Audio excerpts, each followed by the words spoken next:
abonnés, bienvenue sur votre chaîne YouTube pour vos pronostics foot du mercredi 8 juillet 2020. Donc pas de bilan les abonnés sur les matchs que je vous avais donnés pour la journée d'aujourd'hui.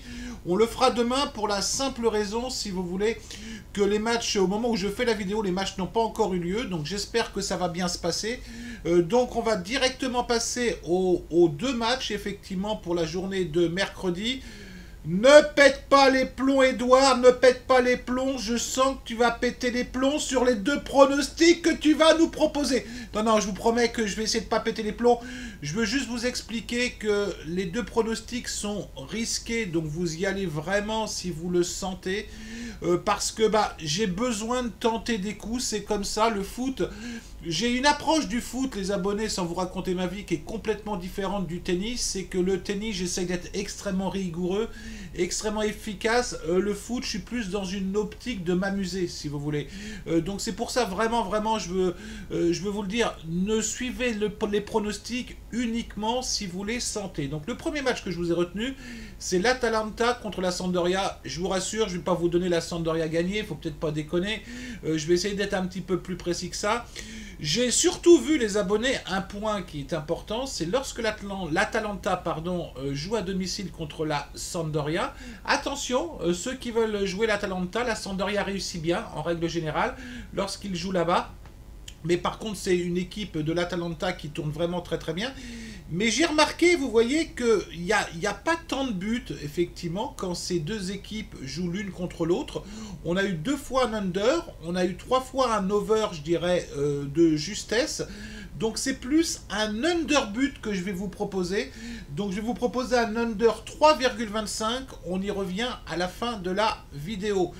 Pour l'autre pronostic que je vais vous proposer, j'ai retenu le match entre Sheffield et Wolves. Alors, lorsque ces deux équipes jouent à Sheffield, on va déjà essayer de se donner une indication. C'est un peu la même chose. C'est-à-dire c'est soit Sheffield qui gagne, soit Wolves qui gagne. Il n'y a pas de match nul. Donc, c'est peut-être la première indication qu'on pourrait se donner. Au niveau du classement, on va essayer effectivement d'y voir un petit peu plus clair. Ces deux équipes qui sont assez proches. Wolves vient de perdre chez lui contre Arsenal, donc il faut voir comment ils vont réagir par rapport à ça. Et puis Sheffield, après une période un petit peu difficile, ils sont en train de se reprendre, si vous voulez. Donc je ne serais pas surpris qu'on puisse avoir un match nul demain entre ces deux équipes. Mais pareil, je vais vous proposer un gros coup. On passe directement au pronostic que je vous propose. Donc le match entre Sheffield et Wolves, je vais tenter plutôt la victoire de Sheffield. Je me dis, sait-on jamais, sur un malentendu, mais remboursé si match nul, vous avez une cote à 2,81. Je ne serais pas surpris néanmoins qu'il y ait un match nul. J'essaye un petit peu d'imaginer ou d'espérer le malentendu. Je suis pas persuadé que Wolves a gagné à Sheffield demain. Déjà, c'est effectivement la première indication. Et le deuxième pronostic que je vais vous proposer, c'est un under 3,25 entre l'Atalanta et la Sampdoria. Il n'y a pas 36 solutions si la Sampdoria ne marque pas. Il y a de fortes chances qu'on ne perde pas ce pari parce que je vois peut-être pas l'Atalanta gagner 4 ou 5-0. Il suffit que je dise ça pour qu'il gagne 4 ou 5-0.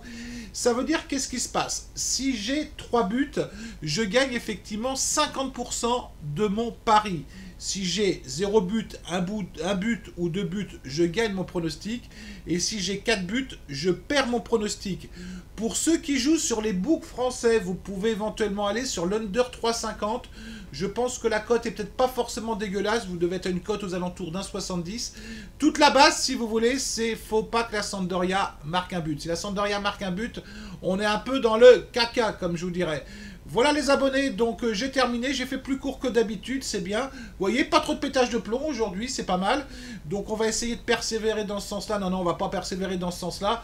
J'ai besoin effectivement d'exprimer un peu mon dynamisme. Est-ce que c'est du dynamisme ou plus de la folie dans les vidéos?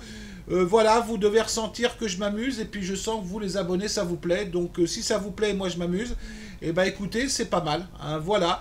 Et je vous souhaite une bonne fin de journée les abonnés, à vous toutes et vous tous, et je vous dis à très bientôt. Allez, ciao.